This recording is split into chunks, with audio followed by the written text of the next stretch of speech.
शरद पवार यांनी उपमुख्यमंत्री अजित पवारांना फोन केलेला आहे। पुरंदरमधील शेतकऱ्यांच्या प्रश्नासंदर्भात पवारांनी दादांना फोन केलाय। पुरंदर विमानतळाबाबत शेतकऱ्यांशी बैठक घेऊन प्रश्न मार्गी लावा।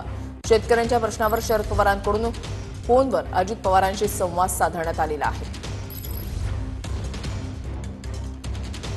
शरद पवार यांनी उपमुख्यमंत्री अजित पवार यांना फोन केलेला आहे। पुरंदरमधल्या शेतकऱ्यांच्या प्रश्नासंदर्भात पवारांनी अजित पवारांना फोन केला, त्यांच्याशी संवाद साधलाय। पुरंदर विमानतळाबाबत शेतकऱ्यांशी बैठक घेऊन प्रश्न मार्गी लावा या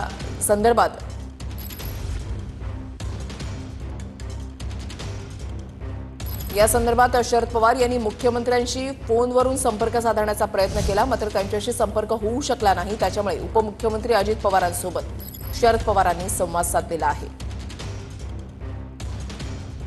पुरंदरमधल्या शेतकऱ्यांच्या प्रश्नांबाबत हा संवाद झालेला आहे आणि या संदर्भातलाच हा फोन कॉल होता।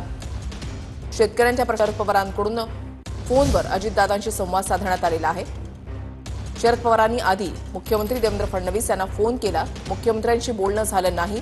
त्याच्यामुळे पवारांनी अजित पवार यांना फोन केला आणि त्यांच्यासोबत संवाद साधत पुरंदरच्या शेतकऱ्यांच्या प्रश्न मार्गी लावण्याबाबत त्यांच्याशी संवाद साधला।